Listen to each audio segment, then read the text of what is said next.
नमस्कार, बहुत स्वागत है आप सभी का। मैं हूं आपके साथ सिरांधा शेखर। कोरोना से जुड़ी तमाम बड़ी खबरें आपको हम बताएंगे, लेकिन सबसे पहले आपसे अपील है कि आप अपने घर पर रहिए। अगर कोरोना चेन को ब्रेक करना है, अगर कोरोना से लड़ना है, तो ये सबसे बेहतर तरीका है। इसलिए खुद घर पर रहिए, सुरक्षित रखिए खुद को, दूसरों को भी सुरक्षित रखिए। चलिए अब आपको बताते हैं बिहार में क्या कुछ अपडेट आ रही है कोरोना से जुड़ी हुई। बिहार में कोरोना का दायरा दरअसल तेजी से बढ़ रहा है। बिहार में संक्रमित मरीजों की संख्या 225 तक पहुंच गई है। बीते 24 घंटे में कोरोना के 55 नए मामले सामने आए हैं। आज बक्सर में 2 नए मामले सामने आए हैं। वहीं मुंगेर कोरोना का नंबर 1 हॉटस्पॉट बन गया है। मुंगेर के जमालपुर में बीते 24 घंटे में 31 कोरोना पॉजिटिव केस सामने आए हैं। यहाँ कोरोना मरीजों की संख्या अब 55 हो गई है। ऐसे में मुंगेर में पॉजिटिव मरीजों की संख्या बढ़कर 62 पहुंच गई है।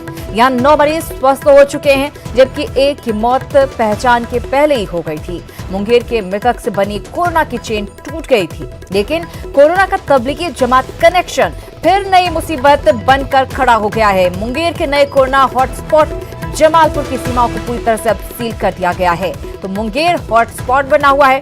लगातार मामले जो हैं वो बढ़ते जा रहे हैं। पटना से हमारे सहयोगी रजनीश कुमार हमारे साथ जुड़ गए, उनसे लेंगे ज्यादा जानकारी। रजनीश, हमने देखा है कि किस तरीके से पिछले कुछ दिनों में खासतौर से 20-21 तारीख के बाद मामले बढ़े हैं, और कल तो बिल्कुल कह सकते हैं कि सबसे खराब दिन रहा। सबसे ज्यादा मामले कल सामने आए हैं और सबसे ज्यादा प्रभावित मुंगेर अब हो गया है। बिल्कुल, देखिए जिस तरह से लगातार अगर बात करें तो पिछली 18 तारीख से राज्य में जो कोरोना मरीजों का आंकड़ा है उसमें लगातार तेजी से इजाफा देखी जा रही है।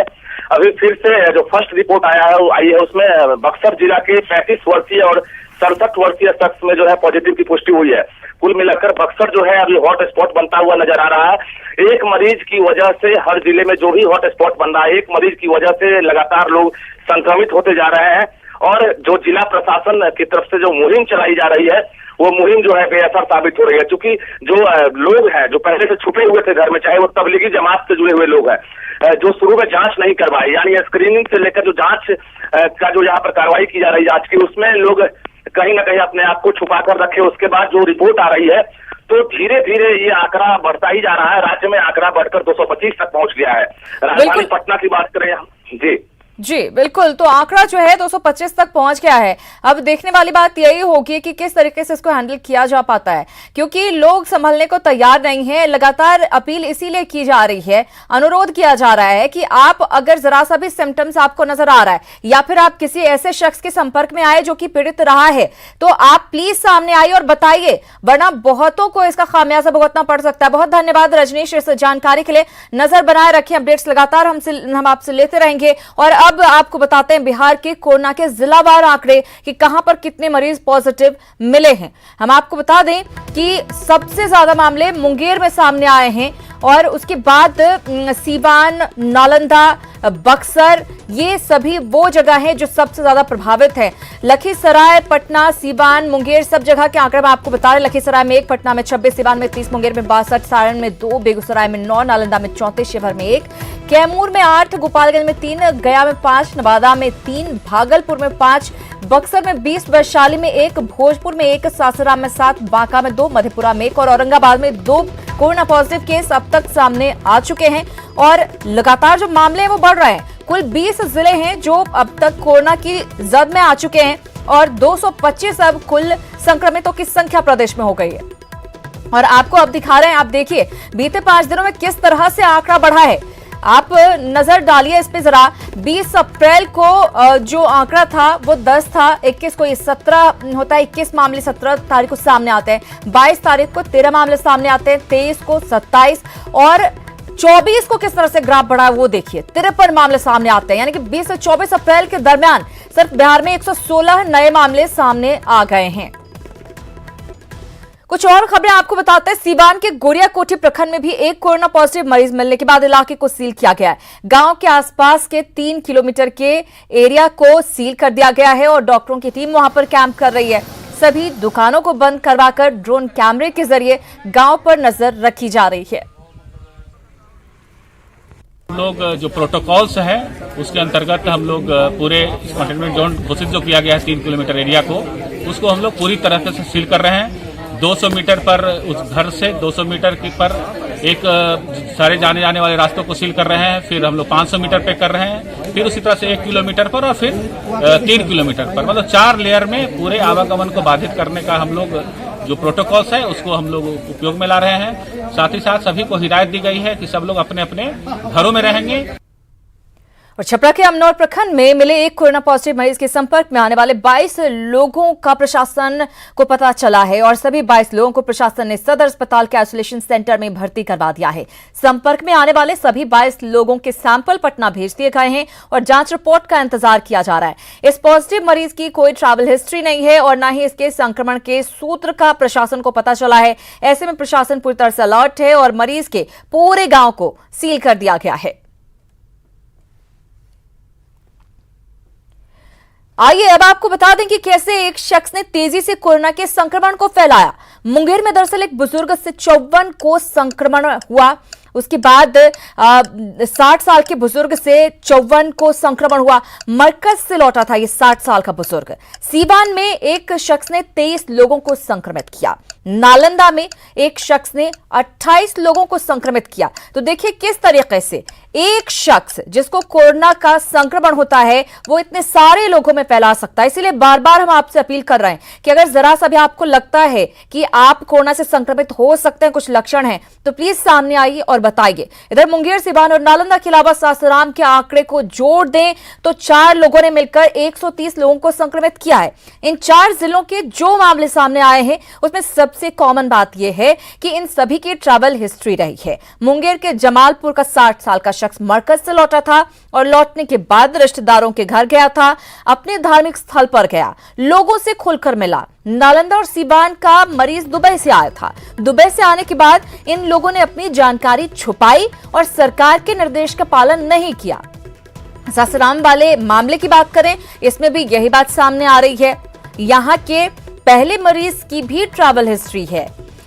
देखिए हम आपको बता रहे हैं कि नालंदा और सीवान का मरीज जो था वो दुबई से आया था और उसने अपनी जानकारी छुपाई। संक्रमण के बावजूद ये अपने रिश्तेदारों से और तमाम लोगों से मिलते जुलते रहे।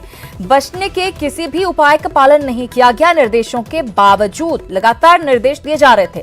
कुछ लोगों की लापरवाही पूरे राज्य पर अब भारी पड़ रही है। लगातार मामला बढ़ता जा रहा है। कड़ाई से सोशल डिस्टेंसिंग का पालन करें, यह अपील लगातार हम आपसे कर रहे हैं। सरकार करे, सरकार के निर्देशों का पालन करें। हमारा मकसद आपको डराना नहीं है, बल्कि हम लापरवाही के कारण आने वाली मुसीबत के प्रति आपको सचेत कर रहे हैं। समझते हैं अब कि कोरोना का बढ़ता मामला कितना खतरनाक है। एक दूसरे के संपर्क में आने से दरअसल तेजी से कोरोना का संक्रमण फैलता है। अगर कोरोना तीसरे स्टेज में चला गया तो मुश्किलें बढ़ेंगी और तीसरा स्टेज बेहद खतरनाक होता है। इस स्टेज में कोरोना बहुत तेजी से फैलता है। इस स्टेज से बचने का एकमात्र उपाय लॉकडाउन है। लॉकडाउन यानी कि लॉकडाउन की वजह से सोशल डिस्टेंसिंग करना। इसलिए हम लोगों से अपील कर रहे हैं कि वो लॉकडाउन का यानी कोरोना बंदी का पालन करें। एक दूसरे से हटकर रहेंगे, अलग रहेंगे, संक्रमितों के संपर्क में नहीं आएंगे, तभी आप बचे रह सकेंगे। अब हम आपको दिखाने जा रहे हैं पटना के हॉटस्पॉट खाजपुरा के ड्रोन कैमरे से ली गई तस्वीर। खाजपुरा में 17 लोगों को कोरोना पॉजिटिव मिलने के बाद पूरे इलाके को सील कर दिया गया है। पुलिस और प्रशासन की टीम ने ड्रोन कैमरे से यहां पर निगरानी रखी हुई है। तस्वीरें आप देखिए, इलाका खाली नजर आ रहा है। ड्रोन से ली गई यह तस्वीर है। खाजपुरा में खास निगरानी रखी जा रही है क्योंकि हॉटस्पॉट पटना में खाजपुरा ही बना हुआ है। 17 मामले यहां से सामने आए हैं। उधर छपरा जिले के अमनौर प्रखंड के बसंतपुर गांव को प्रशासन ने कंटेनमेंट जोन घोषित कर दिया है। अब तक कोरोना संक्रमित मरीज के संपर्क में 22 लोगों के आने का पता चला है, जिन्हें क्वारंटाइन कर दिया गया है। विभाग ने सभी 22 लोगों को सदर अस्पताल भेज दिया है, जिनका सैंपल पटना भेज दिया गया है। जानकारी दे रहे हैं हमारे छपरा संवाददाता संतोष गुप्ता।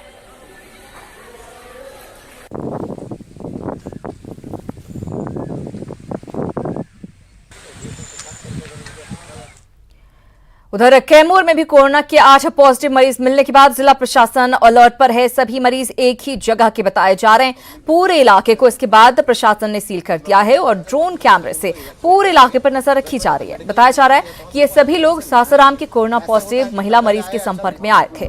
सासाराम की कोरोना पॉजिटिव महिला 17 दिनों तक कैमूर में रही थी। उसके संपर्क में आए 37 लोगों का सैंपल जांच के लिए भेजा गया था, जिसमें से 8 कोरोना पॉजिटिव पाए गए हैं। सासाराम की महिला का भभुआ के निजी क्लिनिक में इलाज हुआ था। वहां के डॉक्टर सहित 12 स्टाफ को क्वारंटाइन किया गया है। जमात से आए व्यक्ति ने 55 व्यक्तियों को पॉजिटिव बनाया, जिसके बाद जिला प्रशासन से लेकर आम लोगों में काफी दहशत फैल गया है। हालांकि इसको लेकर कई उपाय किए गए हैं। इलाके को सील किया गया है। यहाँ आने जाने वालों पे बिल्कुल मनाही है। यहाँ ना तो कोई आ सकता है ना तो कोई जा सकता है। यहाँ के जितने भी पॉजिटिव केस है उसके कॉन्टैक्ट को खंगाला गया है, ताकि उन लोगों का भी पता चला कि ये कितना फैला हुआ है। जो लोग हैं वो काफ़ी दहशत में है। हम भी अपने चैनल से माध्यम से उनको कहेंगे कि stay home safe life. Arun Sharma, news 18 Munger. Corona बंदी के बीच देश भर में लॉकडाउन के 1 महीने पूरे हो चुके हैं। अब धीरे धीरे सख्ती को कम करने की कोशिश की जा रही है। केंद्र सरकार धीरे धीरे इसमें छूट दे रही है। कल इसी कड़ी में गृह मंत्रालय ने आदेश जारी कर आज कुछ दुकानों को खोलने की इजाजत दी है। राज्यों और केंद्र शासित प्रदेशों में रजिस्टर्ड दुकानों को कुछ शर्तों के साथ खोलने की अनुमति मिली है। ये छूट सिर्फ उन्हीं दुकानों को मिलेगी जो नगर निगमों और नगर पालिकाओं की सीमा में नहीं आती है। शहरी क्षेत्र में शॉपिंग मॉल्स और कॉम्प्लेक्स को खोलने की अनुमति नहीं दी गई है। हालांकि नगर निगमों और नगर पालिकाओं की सीमा में आने वाले रेजिडेंशियल कॉम्प्लेक्स और आसपास की सभी दुकानें खुलेंगी। केंद्र सरकार ने अपने निर्देश में भी साफ कहा है कि राज्य अपने हिसाब से इस पर निर्णय ले सकते हैं। तो अब देश भर में अलग अलग जगहों पर दुकानों को खोलने की सशर्त इजाजत मिली है और इस पर फैसला, अंतिम फैसला जो होगा वो राज्य सरकार का होगा। तो ये तमाम वो दुकानें रहेंगी, स्टैंड अलोन वाली जो दुकानें रहेंगी वो खुलेंगी। दुकानों पर 50% स्टाफ ही काम कर सकेंगे और मास्क लगाना और सोशल डिस्टेंसिंग का पालन करना दरअसल अनिवार्य होगा। इस दौरान केंद्रीय गृह मंत्रालय ने ये आदेश जारी किया है।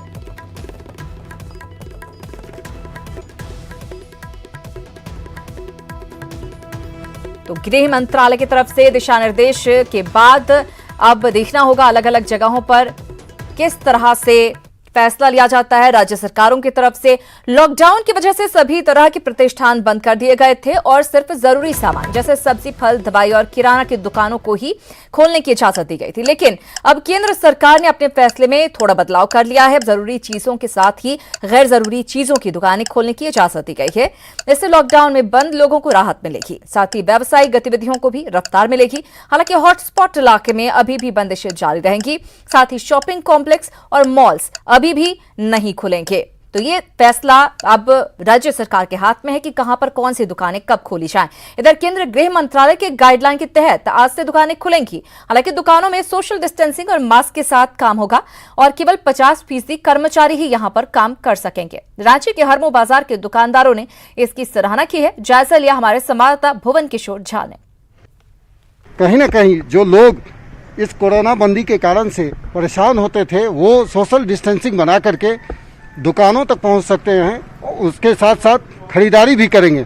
हम कुछ लोगों से बात करने की कोशिश करते हैं कि ये जो MHA का जो गाइडलाइन जो आया है इसको किस रूप से आप लोग देखें। पब्लिक अगर फॉलो करता है तब तो कोई दिक्कत नहीं है, लेकिन पब्लिक अगर फॉलो लगा देता है तब दिक्कत है। तो फिर बढ़ने का संभावना बढ़ जाएगी, फिर पेशेंट बढ़ने लगेंगे। अगर पब्लिक मेंटेन करता है डिस्टेंस, प्रॉपर मास्क पहनता है, सैनिटाइजेशन करता है, तब तो ये अच्छा कदम है। किसी को, बहुत जन को राहत मिलेगा इससे। जो भी पब्लिक पैलेस में जो पब्लिक आते हैं और डिस्टेंस मेंटेन करके रखें और साथ साथ दुकानदार लोग से भी आग्रह है कि कृपया वैसे व्यक्ति को जो भीड़ लगा के आते हैं कृपया करके उनसे आग्रह करके डिस्टेंस मेंटेन करवाने का कोशिश किया जाए। और थोड़ा सा जब पूरा सब बाजार खुल जाएगा तो थोड़ा सा पब्लिक के बीच में डर तो है कि अब देखिए बिहार को लेकर के 2-3 दिन के लिए खोले बिहार, तो थोड़ा सा पेशेंट वहाँ बढ़ गए हैं। इस तरह झारखंड में भी लोगों को डर इस चीज़ का है। लेकिन पब्लिक से मैंने कि हम लोग का अपील है कि जो भी हो डिस्टेंस मेंटेन करके ही सामान परचेज करें।